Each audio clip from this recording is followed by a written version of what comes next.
ओम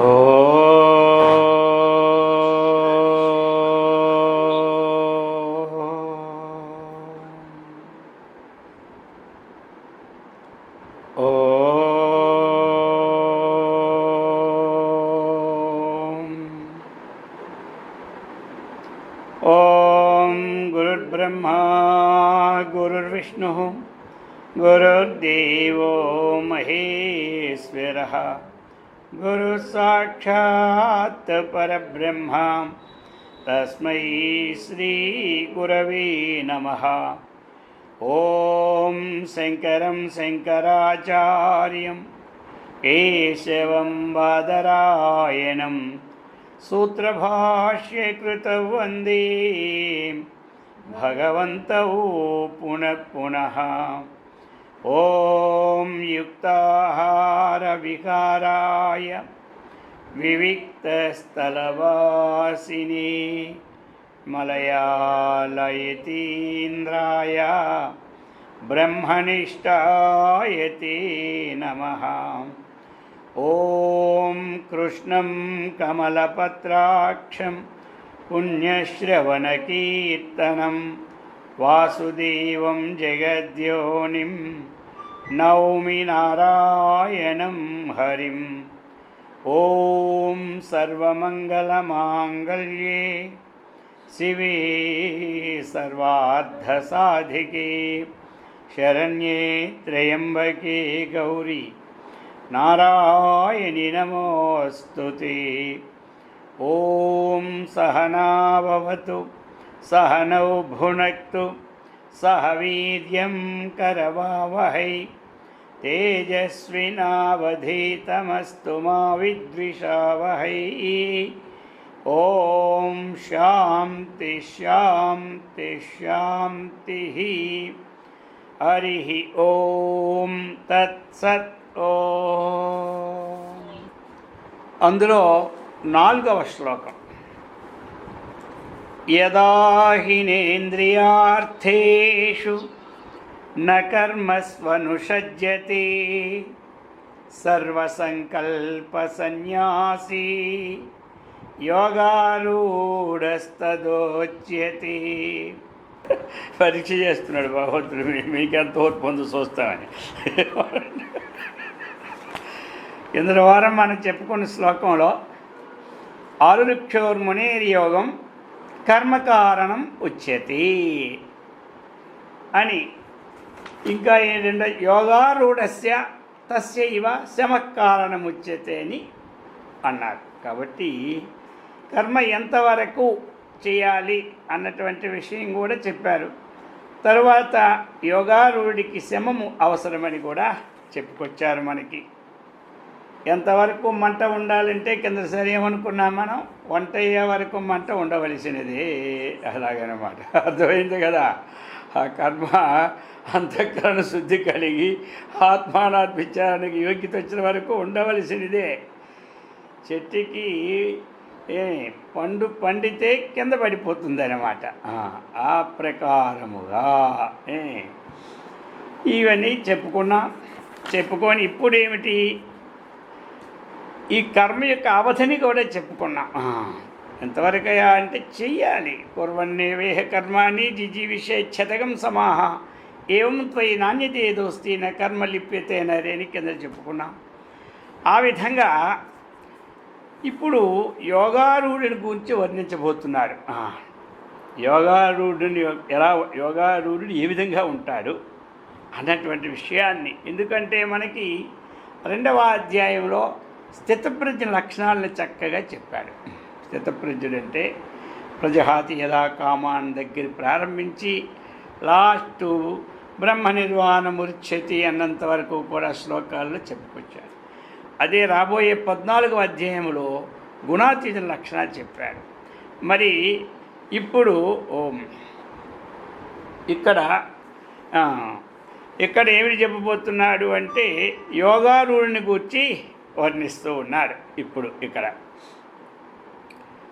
యోగారూఢి యొక్క విషయాలు ఏది అతడికి ఉండవలసినటువంటి ముఖ్యమైన విషయాలను కూడా చెప్తూ ఉన్నాడు.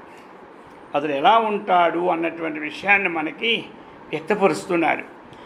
యదా హి ఇంద్రియార్థేషు నా కర్మసు అనుషజ్యతే, అది సర్వసంకల్ప సన్యాసి యోగారూఢ ఉచ్యతే.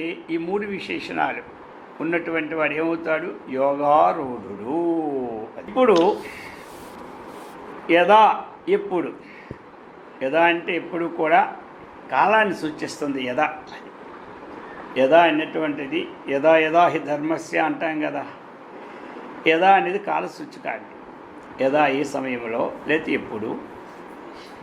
ఇంద్రియార్థేషు నా అనుషజ్యతే, ఇంద్రియార్థేషు నా అనుషజ్యతే అన్నారు. ఇంద్రియార్థములంటే ఏమిటి? ఇంద్రియముల యొక్క విషయములు. అర్థములు అంటే విషయములు అని అర్థం. ఇక్కడ ఇంద్రియార్థములు, ఇంద్రియార్థములు ఎందు అనుషజ్యతే. అనుషజ్యతి అంటే ఏమిటి? ఇక్కడ ఆసక్తి కలిగి ఉండడం. నా అనుషజ్యతే అంటే ఆసక్తి లేకుండా ఉండడం. అది ఇంద్రియముల యొక్క విషయముల యందు ఆసక్తి లేకుండా ఉండడం, ఇది అన్నమాట. విషయాలు అన్నప్పుడు ఎక్కడికి పరిగెట్టద్దు, అందరికీ కంఠస్థంలో ఉండాలి. విషయం వచ్చిందంటే వేదాంతంలో ఏమిటి విషయమయ్యా అంటే శబ్దము, స్పర్శము, రూపము, రసము, గంధం, ఇవే అన్నమాట. ప్రపంచంలో దేవలోకం పోయిన ఇవే ఉంటాయి, ఏది వైకుంఠం పోయిన ఇవే ఉంటాయి, ఎక్కడికి వెళ్ళి ఇవే ఉంటాయండి. ఇప్పుడు మనకు మాత్రం తెలుస్తుంది కదా, ఈ లోకంలో అమెరికా పోయినా, ఇంగ్లాండ్ పోయినా, రష్యా పోయినా, జర్మనీ పోయినా ఏముంటాయి? ఇవే ఉంటాయి. ఇదే అలాగనే మనకు కనబడిన లోకాల్లో కూడా ఇవే ఉంటాయి అన్నమాట. అందుచేత ఈ ప్రకారముగా ఇంద్రియార్థేషు, ఆ ఇంద్రియముల యొక్క విషయముల యందు నా అనుషజ్యతే, వాటి యందు ఆసక్తి లేకుండా ఉంటాడు. ఎవడు? యోగారూఢుడు. అది అన్నమాట. యోగారూఢుడు అంటే కొండ మీద వచ్చినవాడు కాదే. మనమే మొట్టమొదట ఏమి యోగిగా ఉంటాం, తర్వాత ఏమవుతాం? యోగారూఢుడు అవుతాం. మనమే కదండి. ఒకరోజు 10th క్లాస్లో ఉన్నాం, ఇంకో రోజు ఇంటర్మీడియట్కి వచ్చాం, ఇంకో రోజుకి ఏంటి బీటెక్కి వెళ్ళాం. పెద్దగా ఇప్పుడు ఇంజనీర్లు అయ్యామా లేదా? డాక్టర్లు అయ్యామా లేదా? మనమే. అలాగే కాకపోతే యోగి ఒక దగ్గర, యోగారుడు ఒక దగ్గర ఉండడు. ప్రయత్నం చేస్తే పైకి పోతాం, ప్రయత్నం లేకపోతే ఇక్కడే ఉంటాం, అంతే అన్నమాట. కాబట్టి యోగారుడు కులం కాదు, యోగితో కులం కాదు. ఇక్కడ ప్రయత్నం చేస్తూ ఉంటే పైకి పోతాడు. అందుచేత చెప్తున్నాడయ్యా, యోగారూఢ తదా ఉచ్యతే. ఆ సమయంలో ఇతడికి యోగారుడిని పేరు అన్నమాట. ఇంకా రెండవ విశేషం ఏమిటి? నా కర్మసు అనుషజ్యతే. కర్మలు ఎందు కానీ, కర్మ ఫలములు ఎందు కానీ అతడు ఆసక్తి లేకుండా ఉంటాడనమాట. ప్రారంధవశాత్తు ఇక కర్మ చేయక తప్పదు. అది వచ్చింది చేస్తాడు, వచ్చిన ఫలమునందు ఆసక్తి లేకుండా ఉంటాడు. సర్వ సంకల్ప సన్యాసి, అది అన్నమాట. ఇక మనం అంటే సంకల్పాలు చేయలేకపోతే ఉండలేము, అర్థమైంది కదా. ఎందుకంటే వచ్చే సంవత్సరం ఇంకొక ఇల్లు కట్టుకోవాలి, లేకపోతే ఇంకో భూమి కొనుక్కోవాలి, ఇంకోటి చేయాలని ఏవో ఉంటుంటాయి సంకల్పాలు. అలాగనే మరి యోగారుడికి భవిష్యత్తు కోసం విచారించడు. అయిపోయిన దాని విషయం అసలే ఎత్తుకోడు. ఏమి గడిచిన విషయాలు ఎత్తుకోకపోతే నిద్ర పడ్డది మనకి. ఏమి రాబోయే విషయాలు ఒకసారి అనుకోకపోతే నిద్ర పడదు మనకి. యోగారుడికి అలా కాదు. గడిచిన విషయాల గతం గత, పోయింది ఉన్నది గట్టి అనుకుంటాడు. అలాగనే రాబోయే విషయాల కోసం అసలుని ఆలోచించడు. అందుచేత సర్వసంకల్ప సన్యాసి యోగారూఢ తదా ఉచ్యతే అన్నాడు. అందుచేత ఇక్కడ ఇంద్రియములు ఎందు ఆసక్తి లేకుండా ఉండాలి అంటే అది సామాన్యమా? ఏమి దానికోసమే కదా మన ప్రయత్నం. ఇప్పుడు ప్రయత్నం అంతా దేనికి సాధన? జపమాలు పట్టుకొని డబ్బాలు వేసేయడం సాధన కాదు, అర్థమైంది కదా. అంతఃకరణలో ఉన్నటువంటి వాసనని వదులుకోవాలి, అది సాధన. లేకపోతే ఏమిటి, మనం జపం పట్టుకుంటాం మాల, అది అయిపోయినట్టు డబ్బాలు వేసిస్తే అయిపోయింది అనుకుంటాం. ఆ పూటగా అమ్మయ్య అయిపోయింది, ఈ పూటకి ఏదో కొండ దించినట్టు ఎత్తిమేస్తాను. అలా కాదు సాధన అంటే. అందుకే చెప్పారన్నమాట భగవంతుడు మొట్టమొదటి ఆరుక్షోర్ మునేర్ యోగం కర్మ కారణం ఉచ్యతే తస్యారూఢస్య శమకారణం ఉచ్యతే అన్నారు. అందుచేత యదా హినేంద్రియార్థేషు న కర్మస్వనుషజ్యతే. ఇంద్రియాలన్నవి వినబడుతుందా నీకు? ఇంద్రియాలన్నవి ఏమి, అది ఎలాగంటే ఆ బ్రహ్మదేవుడు ఇప్పుడు ఎవరు తప్పయ్యా అని అన్నామనుకోండి, విషయాల మీద మనసు పోతుందంటే ఈ శ్లోకం వినగానే బ్రహ్మదేవుడు తప్పు అంటారు కొంతమంది. ఏమంటారు? ఏ శ్లోకం అది? కఠోపనిషత్తులో ఒక శ్లోకం చెబుతాడు, పరాంచిఖాని వితృణ స్వయంభో తస్మాత్ పరాన్ పశ్యతి నాంతరాత్మన్ కశ్చిద్ధీరః ప్రత్యేగాత్మానమైక్షతు ఆవృత్తశిక్షుః అమృతత్వమిచ్చన్. పరాంచికాని వితృణస్వయంభోః తస్మాత్ పరాన్ పశ్యతి నాంతరాత్మన్ కశ్చిత్ ధీరః ప్రత్యేగాత్మానమైక్షతు. కశ్చిద్ధీరః ప్రత్యేగాత్మానమైక్షతు ఆవృత్తశిక్షుః అమృతత్వమిచ్చన్. యదా హిన ఇంద్రియార్థేషు కర్మసు నా అనుషజ్యతే. ఎప్పుడైతే ఇంద్రియ విషయాలు ఎందుకు పోవడానికి కారణం ఏమిటంటే బ్రహ్మదేవుడు పరాంచికాని వితృణ స్వయంభూ తస్మాత్ పరాన్ పశ్యతి నాంతరాత్మన్ కశ్చిద్ధీరః ప్రత్యేగాత్మానమైక్షతు ఆవృత్తశిక్షుః అమృతత్వమిచ్చన్. కాబట్టి స్వయంభూ ఇతర విషయములందు మనస్సు పోయేటట్టుగానే సృష్టించాడు. అందుచేతనే తస్మాత్ ఆ కారణం చేత పోతున్నాయి. అయితే అలా పోవడమా కాదు. ఎందుకు అంటే ఒక నీటి ప్రవాహం పోతూ ఉన్నదంటే ఊరికి వదిలేస్తామా? ఆనకట్టు కట్టి వ్యవసాయాలకి తిప్పి సస్యశ్యామలుగా మన నీరు తాగడానికి ఎలా ఉపయోగించుకుంటున్నామో అలాగనే కశ్చిద్ధీరః, ఆ కశ్చిద్ధీరః ఒకనొక జ్ఞాని ఏం చేస్తాడు? మనకి ప్రత్యేగాత్మానమైక్షతు. ప్రత్యేక్కు అంటే ఇంద్రియములకి సాక్షిగా ఉన్నటువంటి ఆత్మానం తనను ఐక్షత్తు చక్కగా చూసుకుంటాడనమాట. అందుచేత ఇంద్రియాలని జయించడం అన్నటువంటిది అది మన అభ్యాసవశం చేత జయించడానికి వీలవుతున్నటువంటి విషయాన్ని చక్కగా చెప్తూ ఉన్నారన్నమాట. ఆ విధంగా మనకి మొట్టమొదటి ఏమిటి అంటే ఆ విషయములు ఎందు ఉన్న దోషాన్ని విచారించకపోతే మనకి ఇంద్రియాలు ఈనాడు స్వాధీనము కావు. అవి ఎప్పుడూ కూడా బుద్ధి ఎందు వివేకం ఎప్పుడైతే కలిగిందో అప్పుడు బుద్ధి ఏం చేస్తుంది అంటే మనస్సును తన వైపుకు లాక్కుంటుంది అన్నమాట. బుద్ధి ఎందు వివేకం ఎప్పుడైతే కలిగిందో అప్పుడు మనస్సు ఏం చేస్తుంది? బుద్ధిని తన వైపుకి తీసుకుంటూ ఉన్నది. ఎప్పుడైతే మనస్సు బుద్ధికి వశమైపోయిందో అప్పుడు ఏం బుద్ధి ఆత్మాధీనమే ప్రవర్తిస్తుంది అన్నమాట. అప్పుడు ఇంద్రియాల యొక్క ఆట మరి సాగదు. అందుచేత మనము ఎప్పుడు ఈ జ్ఞానాన్ని ఎక్కడ పట్టిస్తున్నాము? బుద్ధిలోనే పట్టిస్తున్నాం. ఏ జ్ఞానమైనా సరే మనం లౌకిక జ్ఞానమైన బుద్ధిలోనే ఉంటుంది, ఆధ్యాత్మిక జ్ఞానమైన బుద్ధిలోనే. ఈ భగవంతుడు చాలా విశేషమైనటువంటిది. ఇది ఒక పెద్ద సిమ్ అనమాట మనకి. ఈ సిమ్లో అన్నీ లోడ్ చేసుకోవచ్చు. ఎలాగైతే మన సెల్ సిమ్లో అన్నీ లోడ్ చేసుకుంటున్నామో ఈ సిమ్లో కూడా ఆ సిమ్కి ఇంత జీబీ అనే ఉంటుందన్నమాట. కానీ ఈ సిమ్కి జన్మాల నుంచి లోడ్ ఎక్కుతూనే ఉన్నది, అలాగే ఉంటుంది ఈ సిమ్. ఈ సిమ్ అలాంటిది. అందుచేత ఇటువంటిది చెప్తున్నారు.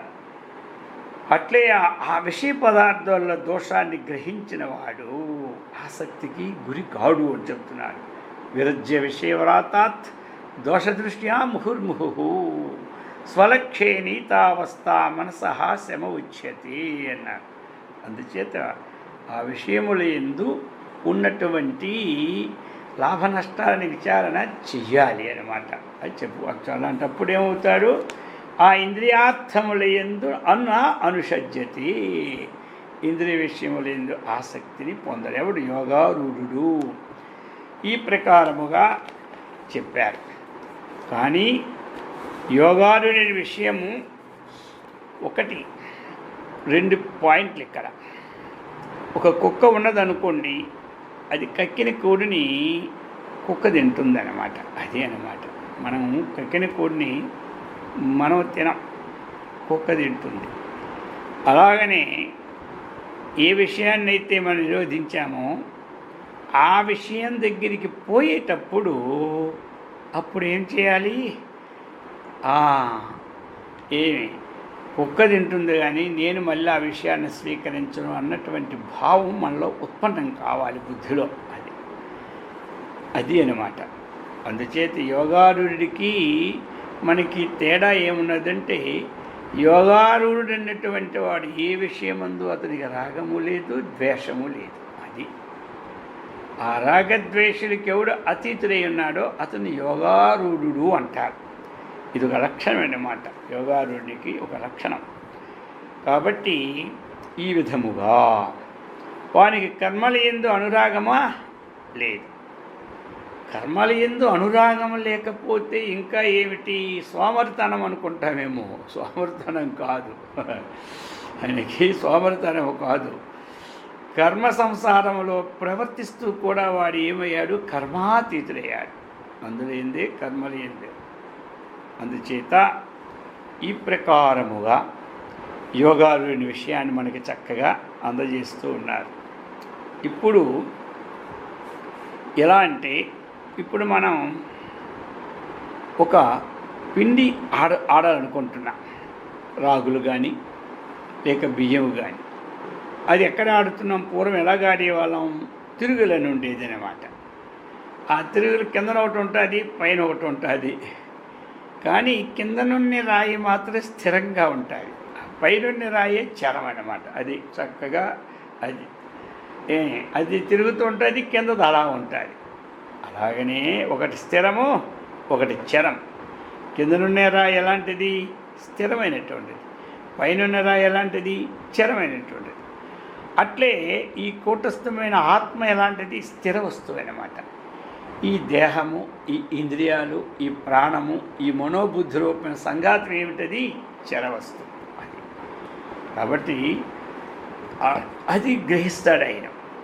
యోగారుడు జ్ఞాని ఏం గ్రహిస్తాడు అంటే, నేను స్థిరంగానే ఉంటూ ఉన్నాను. చరమైనది ఏమిటి అంటే ఇంద్రియ శరీరములే అన్నటువంటి ఒక వివేకాన్ని అతడు చక్కగా సంపాదిస్తాడు.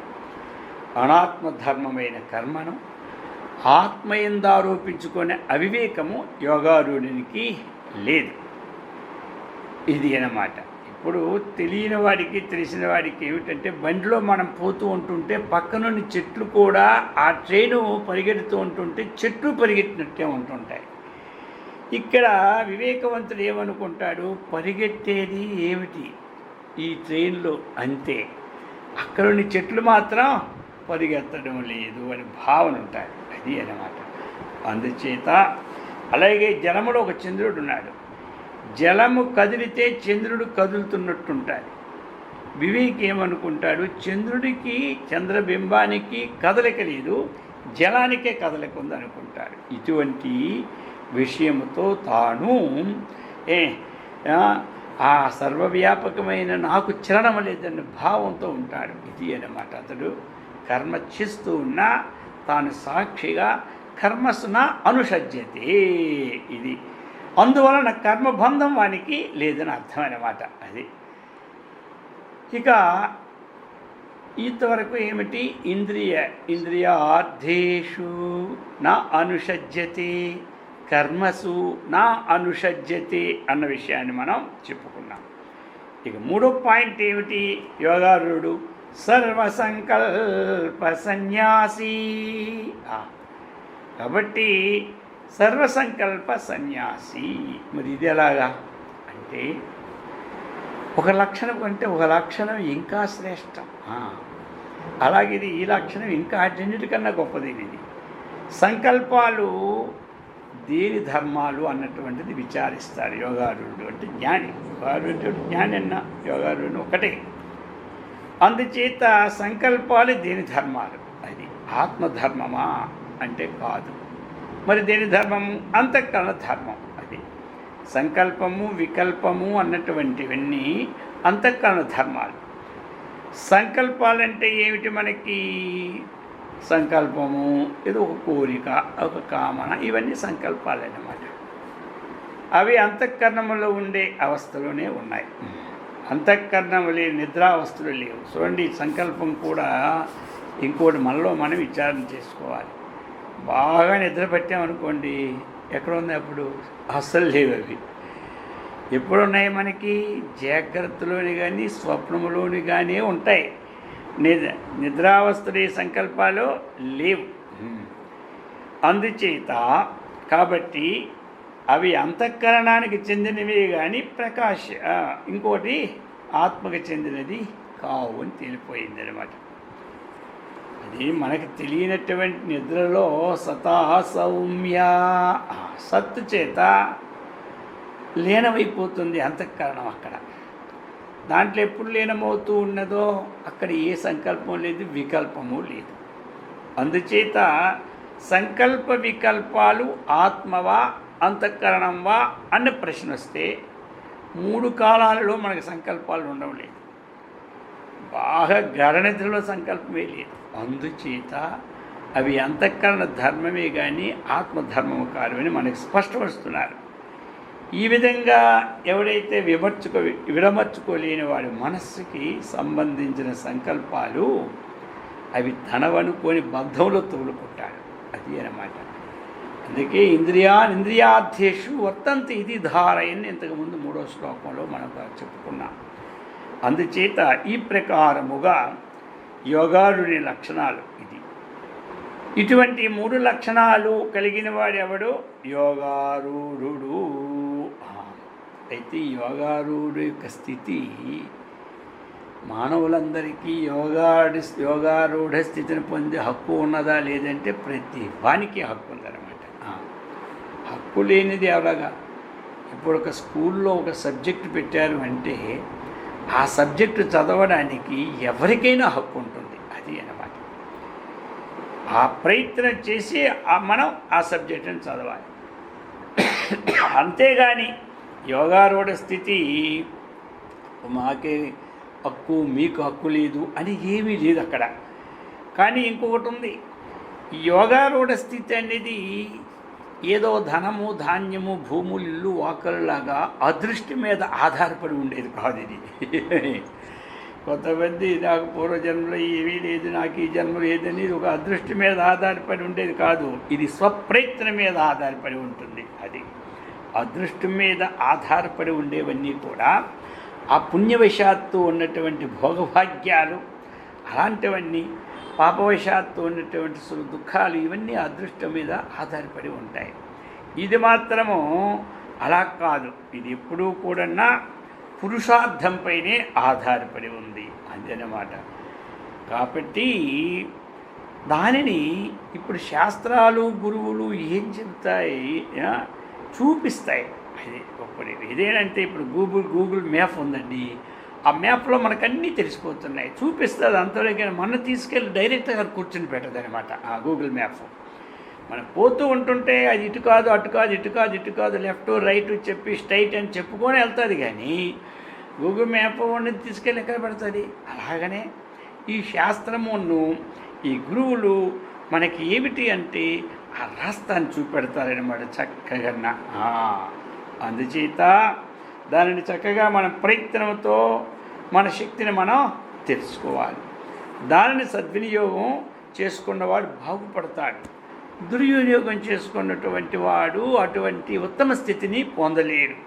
అందుచేత కాబట్టి ఇటువంటి వాడు చక్కగా యోగారూఢుడు అన్నటువంటి వాడు ఏమిటి, ఇంద్రియ విషయముల యందు ఆసక్తి కలిగి ఉండడు, కర్మఫలముల యందు ఆసక్తి కలిగి ఉండడు, సంకల్ప వికల్పాలు, కష్టసుఖాలు, సుఖదుఖాలు అంతఃకరణ ధర్మములే కానీ ఇవి ఆత్మధర్మములు కావు, నేను ఆ ఆత్మను కాబట్టి అన్నటువంటి భావముతో వాటి యందు అతనికి ఎటువంటిదైనటువంటి చలనము ఉండదు.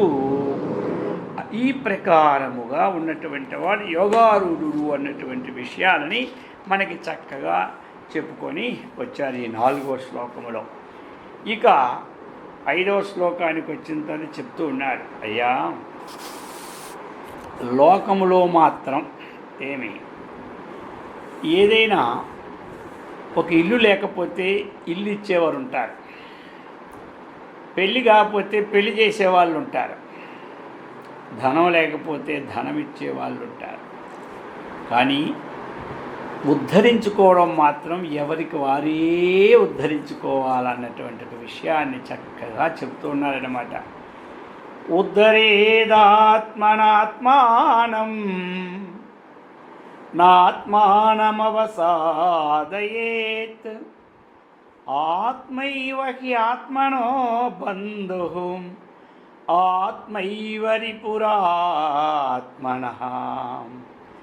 ఉద్ధరేదాత్మనాత్మానం ఆత్మానం అవసాదయేత్ ఆత్మైవ హి ఆత్మనో బంధుః ఆత్మైవ రిపురాత్మనః. కాబట్టి ఇక్కడ చూశారండి, ఆత్మ ఆత్మ ఆత్మ అని 7 సార్లు వచ్చింది ఇక్కడ. చూస్తే ఇన్ని ఆత్మలు ఉన్నాయో అనుకుంటాం మనం.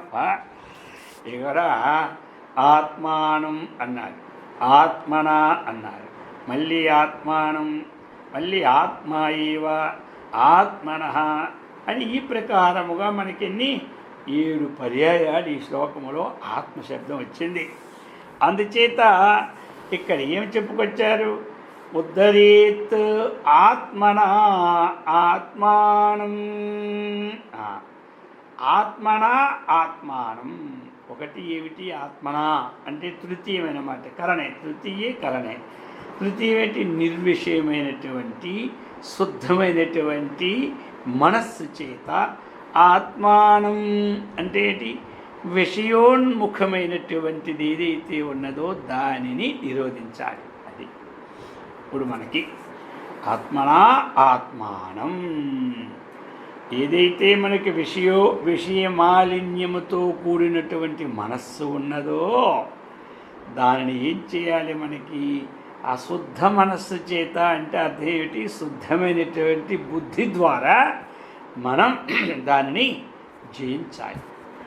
అది అందుకనే బుద్ధి జ్ఞానం, అందుకే కదా జ్ఞానం. ఇప్పుడు సామాన్యంగా ఎవరైనా ఏదైనా సరి చేయకపోతే మనం ఏమంటాం, బుద్ధి లేదు వీడి పశువు లాంటి వాడు అంటాం. ఎందుకంటే పశువుకి అన్నీ ఉన్నాయి కానీ ఆ బుద్ధి లేదన్నమాట. ఆ బుద్ధే దానికి ఉంటే ఏ పాటికి వచ్చి ఏమి మన యొక్క రాజ్యాన్ని ఏలేవన్నమాట, మనల్ని అరవడు పెట్టి. అర్థమైంది కదా, సింహం వచ్చి అదే కూర్చొని ప్రధానమంత్రి పోస్టులో బుద్ధి ఉంటే. అందుచేత ఏదైనా ఇప్పుడు మనకి ఏమిటి, అటువంటి విచారణాత్మకమైన బుద్ధి ద్వారా ఆత్మానం ఆ విషయమాలిన్యముఖమైన మనస్సుని ఏం చేయాలి, ఉద్ధరించుకోవాలి. ఎవరికి వాడినే ఉద్ధరించుకోవాలి. లోపట బయట విషయాలని ఎంతైనా చేసి పెట్టచ్చు, లోపటను మాత్రం దీన్ని అది పెట్టాడు భగవంతుడు. ఇప్పుడు చూడండి, ఏదో ఒకటి మనకి మతిపోతే లేకపోతే ఏది ఇంజక్షన్లు ఇచ్చి మనం మామూలుగా ఆహారం పంపుతాం, అది వేరే సంగతి. కానీ మనం తినేటప్పుడు ముద్ద వరకు నోట్లు కూడా పెట్టచ్చు. మింగేది ఎవడు మింగుతాడండి, వీడే మింగాలి. అలాగని తన్ను తానే ఉద్ధరించుకోవాలి. ఇంట్లో ఈ ఉద్ధరణ ఉంది కదా, ఆత్మోద్ధరణ అంటే ఏమిటి, ఆత్మసాక్షాత్కారం. లేక మోక్షం ఇవి ఉన్నాయి కదా. ఇవి ఏమిటి అంటే ఎవరికి వారిని ఈ జ్ఞానం సంపాదించుకోవాలి. అంతేగాని ఇంట్లో కూర్చొని నేను మీ అందరినీ ఆత్మసాక్షాత్కారం కలిగించి మీ అందరికి ఉద్ధరిస్తాను అన్నటువంటిది అనడానికి లేదు. అలా అయితే లోకంలో ఇప్పుడంతా తారుమారుగా మనకు వచ్చును. ఎలా అంటే ఇంట్లో ఒక కథను కానీ ఒక డాక్టర్ కోర్సు చదువుకున్నాడు, ఎంబీబీఎస్ చదివి పీజీ చక్కగా చేశాడు. ఇప్పుడు ఆయన అంటాడు, మీరు ఇంక రేపటి నుంచి ఎవ్వరూ పోవక్కర్లేదు, నేను ఇంట్లోనూ చక్కగా చదువుకొని ఉన్నాను కాబట్టి మీ అందరినీ డాక్టర్లు చేస్తాను అంటాడు. ఎలా చేస్తారండి? ఇది మంత్రమా మాయా? ఏం చేయడానికండి? ఇక్కడ ఏం కుదరవు. అది ఎవడు చదువుకుంటే వాడికే తెలుస్తుంది. డాక్టర్ చేసి సంపాదించిన డబ్బు మాత్రమే వీళ్ళకి ఇస్తే ఖర్చు పెట్టుకోవచ్చు, కానీ తనలో ఉన్నటువంటి విజ్ఞానం ఉంది కదా, ఆ విజ్ఞానం ఏమి ఓటాలు పంచిపడడానికి కుదరదనమాట. అది ఎక్కడ పంచడానికి లేదు. తక్కిన ఆస్తులన్నీ పంచుకోవచ్చు. అది ఎలాగే విజ్ఞానం ఎవరికి వాడు సంపాదించుకోవాలో అలాగని ఎవని మనస్సులో ఉన్నటువంటి మాలిన్యము, ఎవని మనస్సులో ఉన్నటువంటి ఆ వాసన అది వాడే ఉద్ధరించుకోవాలి. తండ్రిది కొడుకు ఉద్ధరించలేడు, కొడుకుది తండ్రి ఉద్ధరించలేదు మనస్సుని. భర్తది భార్య ఉద్ధరించలేదు, భార్య భర్త ఉద్ధరించలేదు. గురువు శిష్యుని మనసులో ఉన్నది ఉద్ధరించలేదు, శిష్యుడు గురువుని దాంట్లో చెబుతాడు. ఎక్కడ ఉందో ఏది ఎలా ఉందో అది తీసుకోమని చెబుతారు, అంతవరకు అన్నమాట. ఆ తీసుకోవడానికి ఒక ఉపాయాన్ని కూడా చక్కగా చెబుతారు తేలిగ్గా. కానీ తానే తీసుకోవాలని చెప్తున్నాడు ఇక్కడ భగవంతుడయ్యా. ఉద్ధరేత్ ఆత్మనా ఆత్మానం అవసాదయేత్. అవసాదయేత్ అని చెప్పుకొచ్చారు. ఏమిటి ఇక్కడ అవసాదయేత్? మనకి ఆత్మనా అవసాదయేత్, నా ఆత్మానం అవసాది అంటే తన ఆత్మను తాను నశింపు చేయకూడదు అంటున్నాడు. అంటే తన జన్మని తాను అధోగతి పాలు చేసుకోకూడదు అన్నమాట. అధోగతి అంటే ఏమిటి? పునరపి జననం పునరపి మరణం. ఊర్ధ్వగతి అంటే ఏమిటి? జన్మజరా ప్రవాహం లేని ఆత్మసాక్షాత్కారము, మోక్షం అన్నమాట. అందుచేత చెప్తున్నారు, ఉద్ధరేత్ ఆత్మానం ఆ యొక్క మలిన మనస్సు ఆత్మన శుద్ధ బుద్ధి ద్వారా ఉద్ధరేత్ నా ఆత్మానం అవసాదయేత్. కాబట్టి తన్ను తాను ఉద్ధరించుకోవాలి కానీ నష్టపోకూడదని చెప్తున్నాడు. అలా అయితే ఏమిటి తెలుసా? ఇక్కడ బంధువులు ఎవరయ్యా, శత్రువులు ఎవరయ్యా అంటే ఆత్మైవకి ఆత్మనో బంధు. తన బంధు ఎవరు? ఆత్మైవ, ఆత్మే. ఏ ఆత్మ తనకు బంధువు? ఏది సంస్కరింపబడినటువంటి మనస్సు ఉన్నదో, ఏది సదాచార సంపత్తితో కూడినటువంటి మనస్సు ఉన్నదో అది మనకి బంధువు అవుతుందన్నమాట. అది ఆత్మైవ, ఆత్మా ఏవ ఆత్మన తనకు. ఏ ఆత్మ? సదాచార సంపత్తి కలిగి చక్కనైనటువంటి మనోమాలిన్యం లేనటువంటి ఆ మనస్సు ఏమవుతుంది? మనకి బంధువు అవుతుంది. ఇంకేం చిత్రం అవుతుంది? ఆత్మన ఆత్మైవ రిపురాత్మన. రిపుహు అంటే ఏమిటి? కీడు కలుగు చేస్తుంది. ఏమిటి? అశుద్ధమైన మనస్సే మనకి కీడు కలుగు చేస్తుంది. ఇప్పుడు కూడా అశుద్ధమైన మనస్సు ఏం చేస్తుంది అంటే అనవసరమైన విషయాలు ఎందుకు పోయి తనకి నష్టాన్ని కలిగిస్తారు. అది కీడనమాట. అది శుద్ధమైన మనస్సు ఏం చేస్తుంది? అవసరమైన విషయాలతోనే సంబంధం పెట్టుకుంటూ ఉంటుంది. అవసరమైన విషయాలతో సంబంధం పెట్టుకొని అందరినీ కూడా గౌరవంగా చూస్తుంది. అది అనవసరమైన విషయాలని పెట్టుకొని అందరినీ అగౌరవంగా చూస్తుంది అన్నమాట. తానే గౌరవంగా ఉండాలనుకుంటాడు, ఇతరులందరూ అగౌరవాన్ని పొందాలనుకుంటాడు. ఎప్పుడు ఇతరుల అగౌరవాన్ని పొందడానికి ప్రయత్నం చేస్తాడో ముందు వీడే అగౌరవాన్ని పొందుతాడనమాట ఎప్పుడు కూడా. అందుచేత ఇది అనమాట. ఈ మంత్రం ఎలాంటిది అంటే ఈ యొక్క శ్లోకం మనకి నిద్రపోయేవాడికి మేల్కొలిపి అలారం లాంటిది ఈ మంత్రం. ఇది ఎలాంటిదంటే నిద్రపోయేవాడికి మేల్కొల్పే ఒక అలారం లాంటిది. అందుకని ఉత్తిష్టత, జాగ్రత్త, ప్రాప్య వరాన్ని బోధత అంటారు కఠోపనిషత్తులను. తిష్ట గోవిందని రోజు చెప్తూనే ఉంటుంటాం మనం, నిద్రపోతున్నాం లేమని. ఇక మనం చెబుతూ ఉందన్నమాట ఉపనిషత్తు. అజ్ఞాన నిద్రలోనే ఉన్నారయ్యా, జాగ్రత్త, తను తాను తెలుసుకోమని చెబుతుంది. అందుకే ఇది కూడా చెప్తుంది, ఉద్ధరేది ఆత్మనాత్మానం, నన్ను ఎవడో ఉద్ధరిస్తారని వాళ్ళకు మూల కూర్చోని ఆయన. అందుచేత ప్రయత్నం ఈ సమయంలోనే చేసుకో, రేపటికి రూపు లేదు అని శాస్త్రం చెప్పిందనమాట. ఉన్న రోజునే ఆ ప్రకారముగా చెబుతున్నది. ఈ సంసార సముద్రంలో మునిగిపోతుంటే తన్ను తానే ఉద్ధరం చేసుకోవాలి, ఉద్ధారకం చేసుకోవాలి. అయితే ఇక్కడ ఒకటి ఉంది, ఉద్ధారకం. బావిలో పడినవాడిని ఒక మనిషి తీస్తే ఉద్ధారకుడు అవుతాడు. అక్కడ ఉద్ధారానికి ఇక్కడ ఉద్ధారానికి తేడా ఉంటుంది.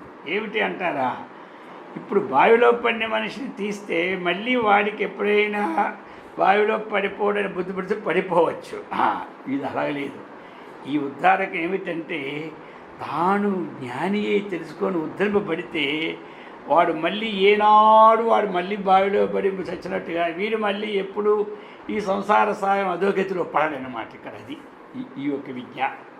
ఇతడు చక్కగా అటువంటిది ఒక్కసారి సంసార సముద్రం బయట పడ్డాడా మళ్ళీ పడడమంటే లేదు. అందుకే ఏమన్నారు, పునర్జన్మ నైవిద్యతే అని ఘోషిస్తున్నది మనకి భగవద్గీత కూడా. బ్రహ్మసూత్రాలు కూడా నస పునరావర్తతే అని ఘోషిస్తూ ఉన్నాయన్నమాట. నస పునరావర్తతే, మానవ జన్మము తన్ను తాను ఉద్ధారకం చేసుకోవడానికి వచ్చింది. ఎందుకయ్యా వచ్చింది మానవ జన్మ అంటే ఏమిటి? విషయాలన్నీ ప్రారద్వశాత్తు అనుభవించాలి, వద్దని చెప్పలేదు.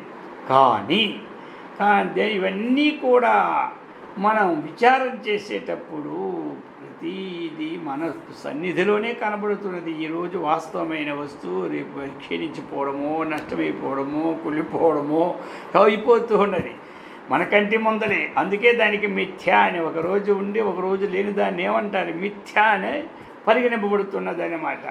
అందుచేత విషయభోగాలలో మగ్నుడి జీవితాన్ని గడపడం మనుష్య జన్మాన్ని నాశనం చేసుకున్నట్లనమాట. కాబట్టి యోగారుడు కావడం మానవ జన్మాన్ని ఉద్ధరించుకున్నట్లని ఉద్ధరేదాత్మనాత్మానం ఇది. కాబట్టి ఇది ప్రోత్సాహం చేయాలి ప్రతి వారికి కూడా.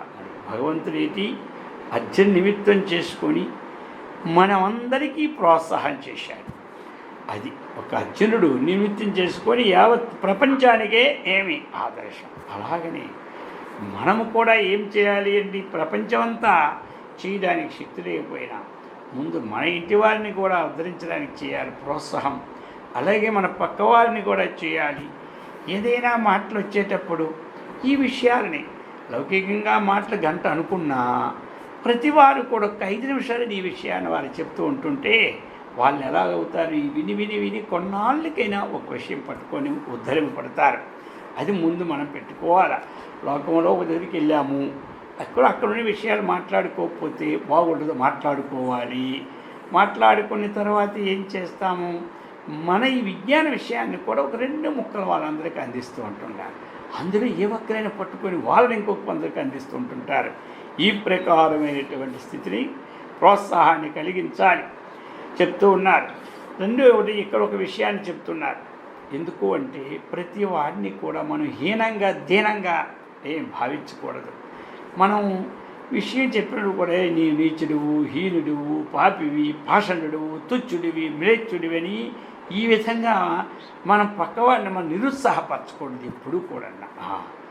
నువ్వు అలా నిరుత్సాహపరచకూడదు. ఆ నిరుత్సాహం ఎలాంటిదంటే ప్రాణాపాయం కంటే ప్రమాదకరమైనటువంటిది ఈ లోకంలో. ఎందుకు అంటే చూడండి, ఇప్పుడు భారత యుద్ధంలో అర్జునుడికి కృష్ణుడు సారథ్యం చేశాడు. అది కర్ణుడికి శల్యుడు సారథ్యం చేశాడు. ఈ 2 సారథ్యం ఎలా ఉంటాయంటే అర్జునుడికి కృష్ణుడు ఉత్సాహపరిచి నువ్వు ఇంద్రుడు అయ్యా, చంద్రుడు అయ్యా, సాక్షాత్ పరమాత్మ అయ్యా, ఇలాగా ఆయనకి రకరకాలైన భగవద్గీతనగా ఇవనగా ఆ మాటలు ఈ మాటలు చెప్పి ప్రోత్సాహకరం చేసి ఆయన విజయవంతం చేశాడు. ఇది అన్నమాట. ఇక రెండవ వాడి శల్యుడు అడుగు అడుగు దుంప దింపాడు అనమాట. నువ్వు ఆ కనుడవా, నువ్వు ఒక రాజవా, నువ్వు ఇది ఇక 24 గంటలు అని చెప్పి వాడి దుంప నాశనం చేసేసాడు. అందుచేత ఏదైనా మనము ఇంట్లో కానీ ఈదులో కానీ పక్క వాళ్ళని కానీ చక్కనైనటువంటి ప్రోత్సాహకరమైనటువంటి ఒక మంచి మాటల్ని మనం చెప్పినప్పుడు వాళ్ళు ఉద్ధరింపబడతారు అని చెప్తూ ఉన్నారు. అందుచేత ఈ ప్రకారముగా అయ్యా తనకు తానే బంధువు, తనకు తానే శత్రువు. ఎవరి బంధువు అంటే ఏమిటి? బద్ధనాతీతి బంధువు అంటారు. సంబంధము, సమ్యక్ బంధము, సంబంధము బాగుగా బంధించేదే సంబంధం అన్నమాట. ఈ మధ్యన మా మంచి సంబంధం కుదిరిందంటే అర్థం ఏమిటి? అది బాగుగా బంధించేదే. ఆ విధంగా ఇక్కడ బంధువు ఎవరు అంటే తన మనస్సే, అశుద్ధమైన మనస్సే తనకి శత్రువు, శుద్ధమైన మనస్సే తనకు బంధువు. ప్రహ్లాదుడు భగవంతుని బంధువుగా చేసుకొని కృతకృత్యుడైపోయాడు అన్నమాట. అలాగనే మనం మంచిగా బంధువుని చేసుకోవాలి. అటువంటి దైవికంగా ఉన్నటువంటి వాళ్ళని, అటువంటి వాళ్ళని అని ఈ విధంగా మనకి చక్కగా చెప్తూ ఉన్నారు. ఉద్ధరేదాత్మనాత్మానం. అలాగనే దీని తర్వాత శ్లోకం కూడా ఇదే టైప్లో ఉంటుంది. బంధురాత్మ ఆత్మనః తస్య ఏనాత్మైవాత్మనాజిత అనాత్మవస్తు శత్రుత్వే వర్తేతాత్మైవ శత్రువత్తు అని. అందుచేత ఈ ప్రకారముగా ఈ రెండు అర్థం ఆ విధానికి వర్ణించాయి. ఇక ఆ 3 శ్లోకాల్లో ఆ సుహృన్మిత్రార్యు ఉదాసీన మధ్యస్థ ద్వేష్య బంధుసు స్వాధు సుఖజు పాపేశ్వర సాంబుద్ధి విశేషత అందరూ ఎందుకు సమాన బుద్ధులు ఉన్నామని చెప్పినటువంటి అర్థాన్ని స్ఫురింపచేశారు. ఇక 8వ శ్లోకం తీసుకుందాం.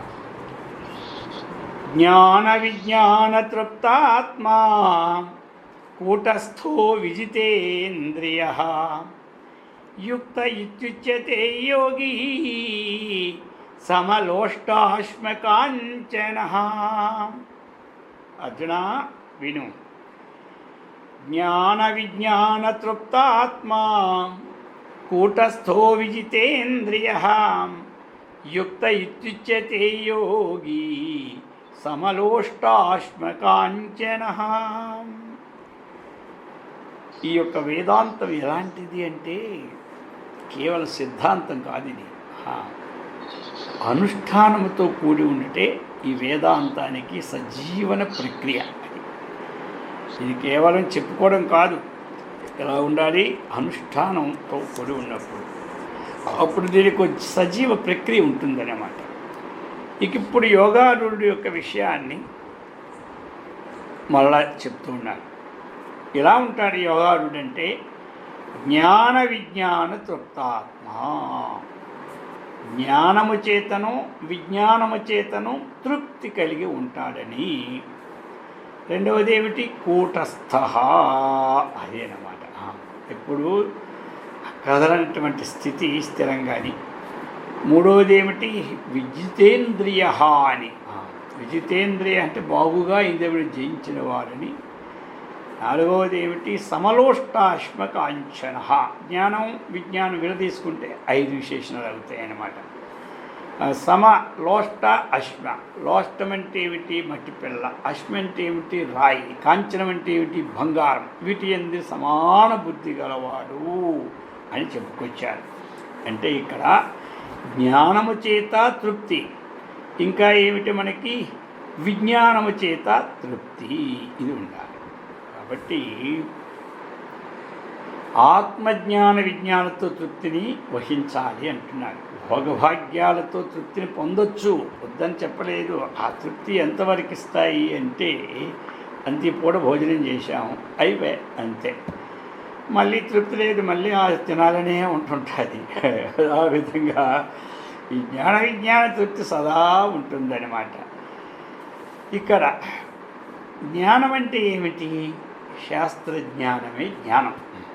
జ్ఞానం అనగా మొట్టమొదటి 2 పదాలు ఇక్కడ వచ్చాయి కదా. జ్ఞానం అంటే శాస్త్రాన్ని చక్కగా తెలుసుకోవడం.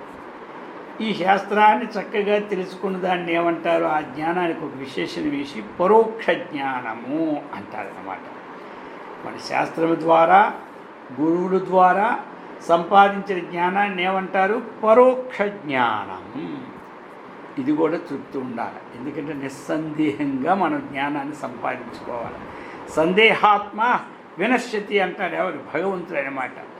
కాబట్టి ఆ జ్ఞానము కూడా ఆ ప్రమాణ సంశయము, ప్రమేయ సంశయము, విపరీత భావన ఇవి లేని జ్ఞానాన్ని సంపాదించుకోవాలి. ప్రమాణము మనకు శాస్త్రమే ప్రమాణం మనకి. ఇక ఆ శాస్త్రమునందే సందేహం ఉంటే ఇంకెందుకు మరి? అది పడుతుందా? పట్టదు.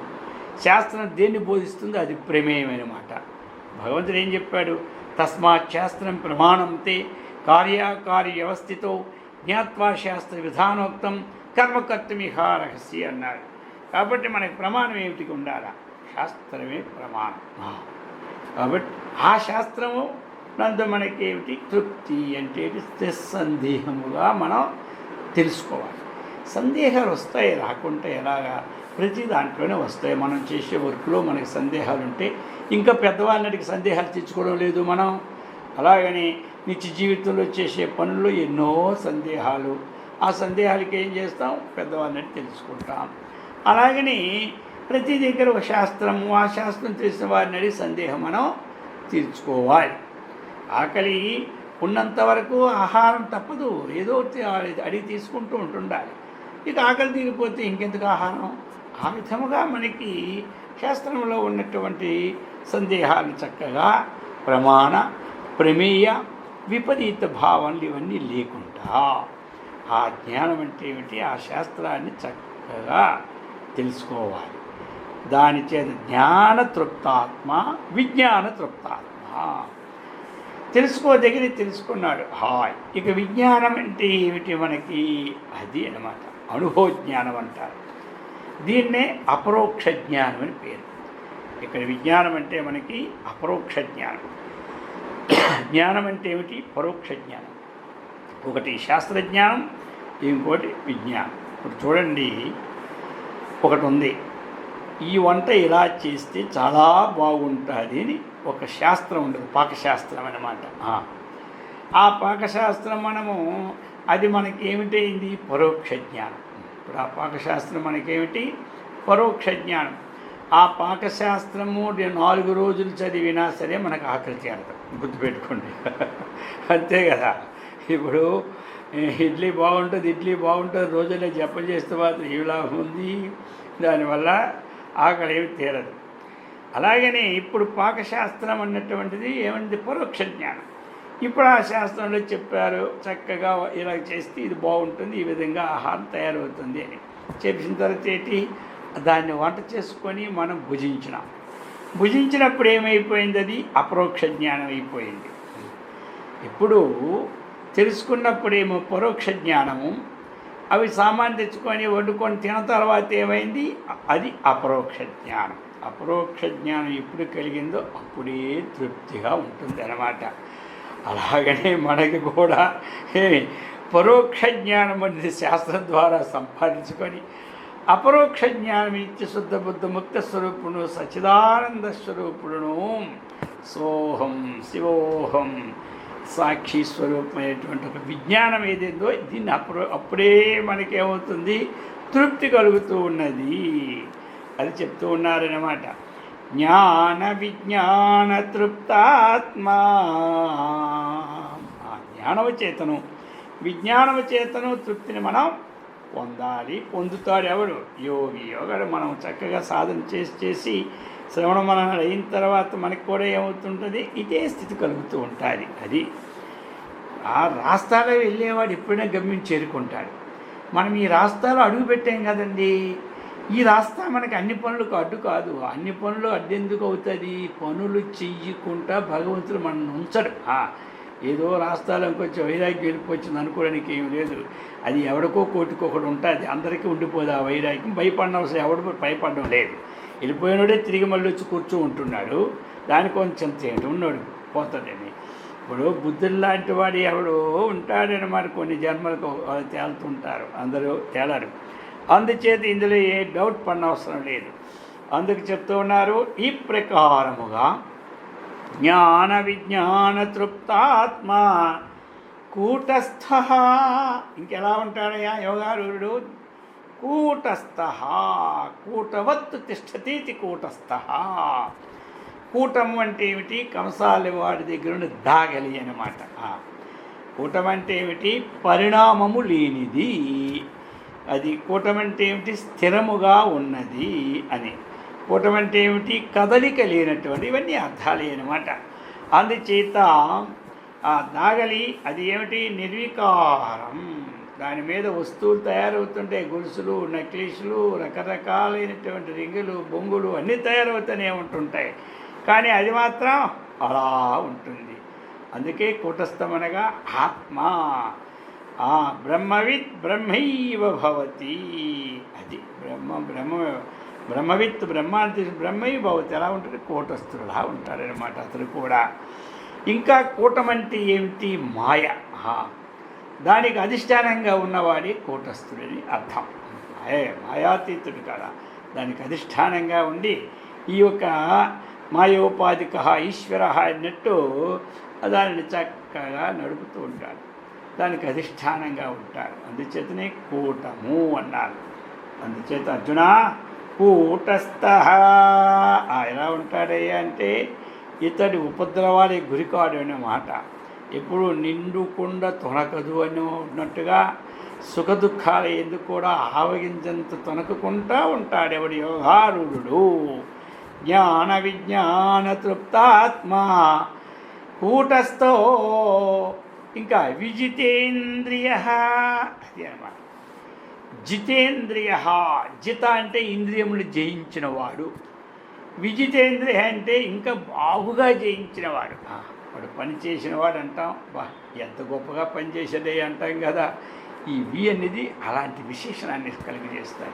విజితేంద్రియ అంటే ఇంద్రియములను చక్కగా జయించినటువంటి వాడు. కాబట్టి ఈ ఇంద్రియాలను బాగా జయించాలి అంటే ఎవరికైతే బ్రహ్మజ్ఞానం బాగా కలుగుతూ ఉండదో, అంటే బ్రహ్మజ్ఞానం అంటే ఏమిటి?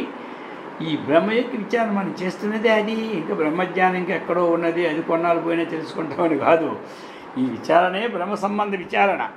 ఇటువంటి బ్రహ్మజ్ఞానము చక్కగా ఎవరైతే సంపాదించుకుంటాడో అప్పుడు ఏమవుతుంది అంటే అతనికి ఆయన ప్రభావము, ఆ బ్రహ్మజ్ఞాన ప్రభావం చేత ఈ ఇంద్రియ సర్పాలు ఉన్నాయి కదా, ఇంద్రియాలని సర్పాలు బుసుగుడుతూనే ఉంటుంటాయి. సర్పాల్లో ఇవి కూడా అవన్నీ ఇప్పుడు వాటి దర్పరహితాలు అయిపోతాయి. ఈ సర్పాలన్నీ వాటికి దర్పం లేకుండా అయిపోద్ది. ఇప్పుడు ఈ జ్ఞానం బాగా కలిగినప్పుడే ఇది అన్నిటికీ ముందన్నమాట. అందుచేత అతడు విచ్చలవిడి వదలన అవి దారి తెప్పవు. అటువంటి జ్ఞానికి ఇంద్రియాన్ని విచ్చలవిడిగా వదిలినా అవి దారి తప్పు అన్నమాట. దారిలోనే ఉంటాయి. ఎందుకుంటాయి మరి? అతడు కళ్యము కట్టినటువంటి గుర్రం ఏ విధంగా పక్కకు పోదో ఆ విజ్ఞానం అన్నటువంటి కళ్యం ఈ చేతిలో ఉంది కాబట్టి అవి పక్కకి వెళ్ళే ప్రశ్నే లేదు. అటువంటి విజితేంద్రియ జ్ఞాన విజ్ఞాన తృప్తాత్మా కూటస్థ విజితేంద్రియ. ఇంకా ఏం చెప్తున్నారు? సమలోష్టాస్మిన కాంచన. వీటితో కూడినటువంటి వాడు యోగి అని చెప్పబడుతున్నాడు. యుక్త ఇత్యుచ్యతే యోగి. సమలోష్టాశ్మ కాంచన. ఇక సమం అంటే లోష్టం అంటే మట్టి పిల్ల, అశ్మము అంటే ఏమిటి? రాయి, కాంచనం అంటే ఏమిటి? బంగారం. వీటి ఎందు సమానమైన దృష్టి ఉంటుంది అన్నమాట. సమానమైన దృష్టి అంటే ఏమిటి? ఇక్కడ సమానమైన దృష్టి అలాగని చెప్పి ఏమి మట్టి బెల్ల వీధిలో పారేసేట్టుగా ఇంట్లో ఉన్నటువంటి బంగారం తెచ్చి వీధిలో పడేయమనలేదు. ఇప్పుడు మనం రోజు మట్టిని తీసుకెళ్ళి పారేస్తాం అక్కడ. అంటే మట్టికి ఎంత విలువిస్తున్నాడో బంగారానికి అంతే విలువిస్తాడు ఎవడు? ఈ జ్ఞానం తెలిసినవాడు. అజ్ఞాని విలువ అంటే ఇక్కడ మట్టి పిల్లని తెచ్చి బీరువాలోను పెట్టమని చెప్పలే. బంగారం బంగారంగానే ఉంచాలి. కానీ వాని దృష్టిలో ఇవన్నీ కూడా ఏమిటి అంటే పంచభూతాత్మకం సంబంధమే, కానీ వేరే కాదు. ఒక విశాల దృష్టి పోతుంది ఆయనకి. ఆయన పోయే దృష్టి ఎక్కడంటే లోకములో ఏ వస్తువు పుట్టినా పంచభూత సహాయము లేనిది ఏది లేదనమాట. కాబట్టి ఆ పంచభూతాలతో కూడిన వస్తువు యొక్క విలువ ఎప్పుడూ కూడా అది మిథ్యాభూతమైన వస్తువే కానీ శాశ్వతమైన వస్తువు కానే కాదనమాట. అంతే. అందుకని అతని దృష్టి అడుగుతాడు. యోగాడు దృష్టి ఎక్కడైతే మూలం ఉన్నదో దాని ఎందు ఎప్పుడైతే దృష్టి పోయిందో అతనికి ఏదైనా ఒకటే, ఆ రాయినా ఒకటే, ఈ రప్పైనా ఒకటే, ఆ బంగారమైనా ఒకటే. అంత విచారం లేదు. కాబట్టి మన దృష్టి ఎలా ఉంటుంది? రాయి రాయిగా ఉంటుంది, మట్టి మట్టిగా ఉంటుంది, బంగారం బంగారంగా ఉంటుంది. అందుచేత ఈ విధంగా అధిష్టాన దృష్టి కలిగిన మహనీయుడు ఎప్పుడూ కూడా ఈ కల్పిత నామరూపాలకి విలువనివ్వడం. అది కల్పితమైన నామరూపాలు అది. ఇవన్నీ కూడా బంగారం అనేది కల్పితమే, రాయి అనేది కల్పితమే, అలాగనే మట్టి అనేది కల్పితమే. ఇదంతా కల్పన కదా. కాబట్టి ఈ అధిష్టాన విలువ లేనివాడు మాత్రం విలువిస్తాడు. అధిష్టాన విలువ తెలుసుకున్నవాడు దేనికి విలువడు? అధిష్టానమైనటువంటి ఒక విజ్ఞానానికి వెళ్ళిపోయిన తర్వాత మనం ఇక్కడ 10,000 అడుగులు విగ్రహం పెడితే మాత్రం మన దృష్టిలో అది విలువ ఉంటుంది, కానీ ఆయన దృష్టిలో ఏ విలువ ఉంటుందండి? దానికి అధిష్టానం ఎక్కడి నుంచి పుట్టిందో, ఈ విగ్రహం రాయి ఎంత పెరిగిందో, కొండ ఎక్కడి నుంచి వచ్చిందో ఇది చూసుకున్నటువంటి వాడికి దాని ఎందు ఉంటుంది, కానీ దీని ఎందు ఉంటుందా? ఎక్కడైనా ఉండదు.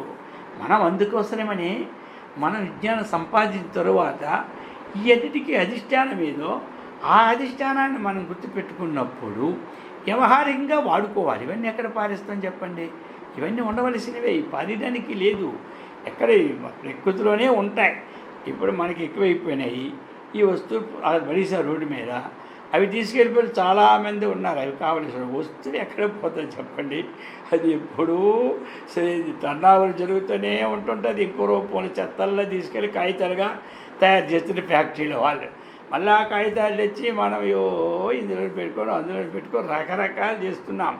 ప్రపంచంలో ఏ వస్తువు కూడా ఇప్పుడు మనమేదో మలమూత్రాలు కూడా ఎరువు తీసుకెళ్ళి అక్కడ పడిస్తూ ఉంటుంటారనమాట. ఆ ప్రకారముగా ఈ టర్నావర్ జరుగుతూనే ఉంటుంటుంది. కాబట్టి ఇవన్నిటికీ అధిష్టాన దృష్టి కలిగిన మహనీయుడు ఏం చేస్తాడు? ఈ కల్పిత నామరూపాలకు విలువబడు మట్టి కానీ, అది మట్టి పిల్ల కానీ, రాయి కానీ, బంగారం కానీ, ఇవన్నీ ఏమిటి? పాంచభౌతికాలే, పంచభూతములతో ఉత్పత్తి అయినది. కాబట్టి అటువంటి జ్ఞానం కలిగినప్పుడు మన దృష్టి అంతే ఉంటుంది. అది విలువ. దాని ఎందు ఆ విలువ ఎప్పుడు వచ్చిందో ఇంకా ఆయనకేముంది? చక్కగా ఇక ఏమి అనాసక్తి ఆసక్తి ఈ రెండు పోతాయన్నమాట. ఈ విధముగా ఇప్పుడు ఒక ఇద్దరు భార్యాభర్తలు వెళ్తూ ఉన్నారు. వాళ్ళు ఎక్కడికి అంటే ఏదో కొంతకాలం హాయిగా ఎక్కడో ధ్యానం చేసుకుందని పోతూ ఉన్నారు కాశీలాంటి పుణ్యక్షేత్రాలకి. ఇద్దరే వెళ్తుంటే ముందునేమో భర్త గారు వెళ్తున్నారు, వెనకనేమో భార్య గారు వెళ్తున్నారు. సరే ఇల్లు విడిచి ఎక్కడికో వెళ్ళి హాయిగా వానప్రస్థంగా ఉందామనుకున్నారు. సరే వెళ్ళేసరికి భర్త గారికి ఏమైందంటే ఎదురుగా ఒక వజ్రాలతో కూడినటువంటి ఒక నక్లీస్ కనబడింది అన్నమాట తోవలో. వెంటనే ఆయన ఏం చేశాడు అంటే దాని మీద మట్టి కప్పేస్తున్నాడు. ఆ కప్పడం ఏదో దూరం నుంచి కొంచెం నడుచుకెళ్తుంది కదండి, చూసింది అంతే. సరే అది దాటిన తర్వాత అడిగారు, ఏమండి ఇందాక ఏదో కప్పుతున్నారు ఏమిటండి అన్నారు. ఏమీ లేదు, అది వజ్రములతో కూడిన చాలా విలువైన నెక్లెసు, అది చూస్తే నీకు దాని ఎందు వ్యామోహం కలుగుతుంది అన్నటువంటి భావంతో నేను మట్టి కప్పానండి అని అంటారు అతను. ఏమంటుంది? భగవద్గీతలో ఉన్న శ్లోకం కూడా నీకు గుర్తుకు రాలేదా? సమలోష్టాశ్మ కాంచన శ్రీకృష్ణుడు ఎత్తిమొత్తుకుంటే ఇంకా ఇది బంగారము, ఇది ఇది బంగారమనే దృష్టే మీకు పోలేదు కదా, ఇంకెందుకండి మీరు ఇంకా అడవికి వెళ్ళి ఇలా ఇంటికి పోదండి అందనమాట. చూసారా, ఒకరికి మించిన ఒక వాళ్ళకి జ్ఞానం కలిగిందా. ఈ అమ్మగారు చూస్తే నెక్లెస్ ఎక్కడ పెట్టుకుంటుందని ఆయన మట్టి కప్పితే ఇంకా ఇది బంగారం అనే దృష్టే మీకు పోలేదే, ఇంకా మీరు యోగారుడే కాలేదే. యోగారుడు కావడానికి ఇంకా ప్రయత్నం చేయాలి. కాబట్టి ఇటువంటి దృష్టిని పోగొట్టుకొని ఆయమ్మ బోధిస్తుంది. ఆ విధముగా ఒకటి. ఇక యోగి ఏం చేస్తాడు, ఈ కల్పితనామంలో అధిష్టమైనటువంటి సత్తాన్ని గ్రహిస్తాడు. సత్తా నుంచి పుట్టిన అసత్తని వీటి అన్నిటి ఎందుకు సమాన దృష్టే కానీ ఆయనకి వేరే దృష్టి ఉండదు అన్నమాట. ఆ విధంగా చెప్తూ ఉన్నాడు. అందుచేత యోగారుడు చక్కనైనటువంటి స్థితిని పొందడానికి తగినటువంటి విషయాన్ని చెప్పుకొచ్చారు. ఇంతవరకు ఏం చెప్పినట్టు మనకి జ్ఞాన విజ్ఞాన తృప్తాత్మ, జ్ఞానము చేత విజ్ఞానం చేత తృప్తి పొందినటువంటి వాడు. ఇంకా కూటస్థ, అది విజితేంద్రియ సమలోష్టాశ్మకాంచన. ఈ విధంగా ఉన్నటువంటిది ఏమిటి, యోగారుడని. ఇటువంటి భావాలు మనం ఎప్పుడైతే విజ్ఞానాన్ని సంపాదించుకొని వస్తూ ఉన్నామో అనుకోకుండా ఈ భావాలన్నీ మనకు వచ్చేస్తాయి. ఈ భావాలన్నీ మనకు వస్తాయి. కానీ మనకు ఒక డౌట్ ఉంటుంది, ఈ భావాలన్నీ మనకు వచ్చేస్తే అప్పుడు మన ఇల్లు వాకలి వదిలిపెట్టిపోతాయేమో అని భయం చేతి ఈ భావాలని అలవాటు చేసుకొని జడుస్తుంటాం మనం.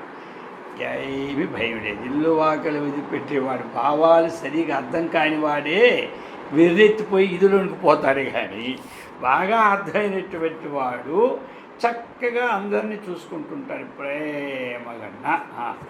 అతని ప్రేమ అప్పుడు బ్రహ్మాండంగా చక్కగా ఏమి చూసుకుంటాడు. ఇంతకు ముందు కంటే ఎక్కువ ప్రేమిస్తాడు అప్పుడు అనమాట. అది మనం గుర్తుపెట్టుకోవాలి. ఆ విధంగా చెప్పి ఇక ఇప్పుడు ఏమిటి అంటే భగవంతుడంతటి వాడు యోగారుడి మహిమని వర్ణించాడు. భగవంతుడు ఏం చేశాడు, చక్కగా యోగారుడిని వర్ణించాడు. కానీ అర్జునుడికి ఉన్న విశేషం ఏంటంటే ఇదండి, ఏదైనా ఒకటి వర్ణిస్తే ఆ స్థితి ఎలా పొందుతామో అని తెలుసుకోవాలనే ఉత్సాహం ఆయనకి వెంటనే కలుగుతుంటుంది అన్నమాట. ఏదో వర్ణించారులే, ఇప్పుడు మనం రిటైర్ అయిపోయిన తర్వాత తెలుసుకుందాం అన్నట్టు ఉంటుంది, మనకు ఉంటుంది, అర్థమైంది కదా. కానీ అర్జునుడికే ఉంటుంది అంటే వెంటనే, ఎందుకంటే వెంట పని వెంట చేయవాడు ముక్తుడు అవుతాడు అన్నాడు, లేనివాడు బద్ధుడు అవుతాడు అన్నారు. మనం చేసినటువంటి సాధన ఇల్లు సంసారం వదిలిపెట్టేదానికి తగినటువంటి ప్రయత్నాలు ఏవి కావు. ఈ భగవద్గీత ఎవరి కోసం ఉంటుంది ముందే చెప్పాను. గీత బోధించినవాడు గృహస్థుడే, గీత విన్నవాడు గృహస్థుడే. అందుచేత ఏమి సన్యాసి కావాలని సన్యాసికి గీతని చెప్పలేదు. అది గుర్తుపెట్టుకోవాలి అప్పుడప్పుడు అందరూ కూడా. కాబట్టి యోగారుడ స్థితి ఉత్తమమైన స్థితి కాబట్టి నిజమే. ఈ స్థితిని ఏ విధంగా మనం పొందుతాము, దాని సాధన పద్ధతులు ఏవో తెలుసుకోవాలని అర్జునునికి మంచి జిజ్ఞాస అనేది వచ్చింది. దానికి సమాధానంగా ఆ ధ్యానయోగ పద్ధతి ప్రకారాలని సాంగోపాంగంగా ఏమి ఆ నుంచి క్షా వరకు కూడా 10వ శ్లోకము నుంచి ఆ చివరికి 23 శ్లోకాల దాకా ఆ భగవంతుడు చెప్పూనుకున్నాడన్నమాట. అతనికి యోగారూఢుడు కావాలి అంటే ముందు యోగి కావాలి, తర్వాత యోగారూఢుడు అవుతాడు, అంతే కదా. ఏదైనా ఒక స్టెప్ అందుకున్న తర్వాత దానిలో కదా ఆరుఢత్వం వస్తుంది. ఆ విషయాన్ని చక్కగా చెప్పబోతున్నాడు. దానికి ఏమిటంటే పీఠిక అన్నమాట. ఇప్పుడు మనకి అది అవే శ్లోకానికి ఉపోద్ఘాతాన్ని చేసుకొని వదిలిపెడదాం ఈరోజు. అందుచేత యోగారుడు కాగోరేవాడేది ధ్యాన యోగాన్ని చక్కగా అవలంబించాలి. అది ఎందుకు ఆ ధ్యాన యోగం ఆత్మజ్ఞానానికి ప్రతిబంధకమైనటువంటి ఏదైతే కిల్బిషం అనేది ఉన్నదో అటువంటి ఆ పాప మల విక్షేప దోషాలు ఈ యొక్క ధ్యానం చేత చక్కగా పోతాయి అన్నమాట. ధ్యానం చేత చక్కగా పోతాయి. అది పోయినప్పుడే విచారణ పెట్టి ఆత్మసాక్షాత్కారం సిద్ధిస్తుంది. అందుచేత ధ్యాన యోగం అన్నటువంటిది మెడిటేషన్ చాలా గొప్పదని చెబుతూ ఉన్నాడు. ఇప్పుడు దీపారాధన చేయుటకు మనకు వాడుకనమాట. అది దీపం వెలుగుతుంటే ఏమవుతుంది, మధ్య మధ్య ఆ కొడి కట్టేస్తుంది. అదేం చేస్తాం మనం, అది కొడి కట్టిందంటే ప్రకాశం మందగిల్లిపోతుంది. ఆ కొడిని రాల్చి వేసామనుకోండి, దీపం యథారి చక్కగా ప్రకాశిస్తూ ఉంటుంది. అలాగనే ఆ అంతఃకరణంలో ఉన్నటువంటి దోషాలు ఉన్నప్పుడు ఈ యొక్క జ్ఞానం పొందడం అన్నటువంటిది, ఆ ధ్యానం అన్నటువంటిది దృఢం కావన్నటువంటిది అవదు. అందుచేత ఏమిటి, అంతఃకరణముకు ఒత్తి అనుకోండి, అవే సంశయాదులు, ఈ చిత్తగుండ మలాలు అవి కొడుకులేనమాట. అవి తొలగినప్పుడు ఏమవుతుంది, ఈ లోపల ఆత్మదీపం చక్కగా ప్రకాశిస్తుంది. అందుచేత అటువంటి ధ్యానం అనేది ఏ పద్ధతిలో చేసుకోవాలి అన్నటువంటి పద్ధతిని ప్రవేశపెడతాడు శ్రీకృష్ణ పరమాత్మ. ధ్యానం అన్నటువంటిది పతంజలి యోగ సూత్రం ప్రకారంగా తత్ర ప్రత్యేకతానత్వం ధ్యానము అన్నటువంటిది. కాబట్టి అంతఃకరణమున నిత్య నిరంతరము ధ్యేయ వస్తువుని తలంచుచుండుటే ధ్యానం. ధ్యానం అంటే ఏమిటి, అంతఃకరణములో నిరంతరము ధ్యేయ వస్తువు యందు మనం తలంచడమే, భావన చేయడమే ధ్యానము అన్నటువంటి విషయాన్ని చక్కగా మనం చెప్తున్నారు. వివేక చూడామణిలో కూడా ధ్యాన లక్షణానికి ఒక చిన్న ఉదాహరణ చెప్పారు. ఏమిటి, భ్రమర కీటక న్యాయం అని చెప్పుకొచ్చారన్నమాట. ఎందుకంటే ఆ కీటకము చక్కని ధ్యానముతో ఏమైపోయింది, భ్రమరమైపోయింది. కీటకము ఆ శబ్దాన్ని భ్రమరం యొక్క ధ్యానమునందే, ఆ శబ్దమునందే తన ధ్యానం పెట్టేసింది. ధ్యానం పెట్టి ఈ కీటకం భ్రమరంగా మారిపోయింది. చూడండి, మనకంటే విజాతీయమైనటువంటి ఒక కీటకం, మనకి సజాతీయం మానవుడికి సజాతీయం, మానవుడికి విజాతీయం కీటకం. ఒక కీటకమే, విజాతీయమైన కీటకమే ధ్యానం చేసి భ్రమరమైపోతే సజాతీయమైనటువంటి మానవుడు సచ్చిదానంద స్వరూపుడు కావడానికి ఏమున్నదండి, ఏమీ లేదు. కాబట్టి వాడు మానవుడు పరమాత్మ కూడా ఏమి అసంభవమే కాదు. మానవుడే మాధవుడు అన్నాడు. ఏం చెప్పారు, మానవ సేవయే మాధవ సేవ, మానవుడు మాధవుడు కాగలడు అని అన్నారు. అందుచేత ప్రతి వాడు ఏమిటి అంటే ఆ ధ్యానం అన్నటువంటిది చేయాలి. అయితే ఆ ధ్యానం అనేది చేసేటప్పుడు ధ్యేయ వస్తువును గుర్తిరింగి ధ్యానం చేయాలి. అది అన్నమాట. ఇక్కడ ధ్యానం చేయటం కొంతమంది కష్టమని అంటారు. ఏమి కష్టమండి, అది అనడం పొరపాటు అంటుంది శాస్త్రం. ధ్యానం చేయని వాడు ఎవరున్నాడు చెప్పండి? ప్రతివాడు ప్రపంచంలో పుట్టిన మానవుడు పుట్టినప్పటి నుంచి చచ్చిందాకా ధ్యానం చేస్తూనే ఉన్నారు. కానీ అది ధ్యానం అనుకోవడం లేదు. మొత్తం మీద ఒకడేమో ధనాన్ని గురించి ఎప్పుడు ధ్యానం చేస్తూనే ఉంటుంటాడు, ఒకడేమో కీర్తి గురించి ఎప్పుడు ధ్యానం చేస్తాడు. పొద్దుట్లు వేస్తే కాఫీ ధ్యానం, పొద్దు కొంకింద సినిమాలు ధ్యానం, ఒకటే మధ్య పానీయం సత్యామి ధ్యానం, ఒక ధ్యానం అండి.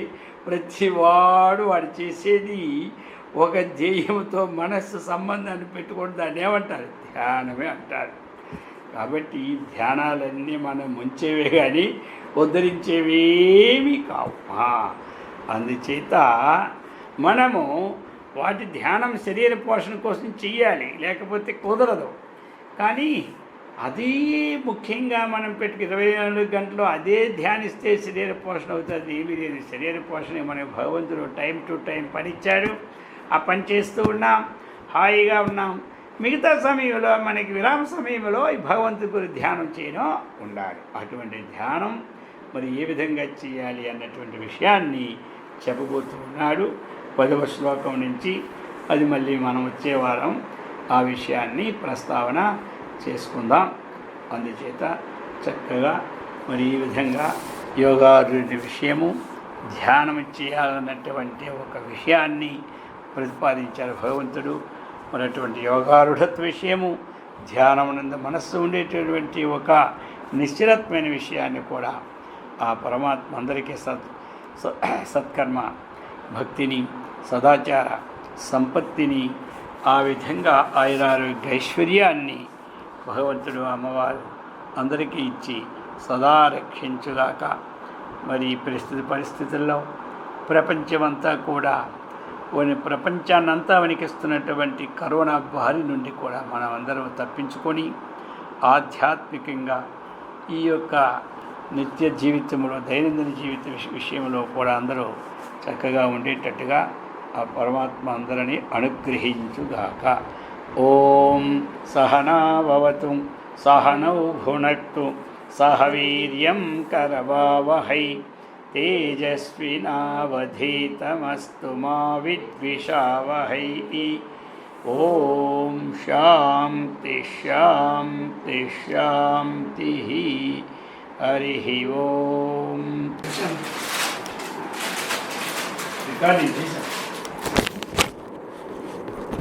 మొదటి గందరగోళం మాట్లాడాయి.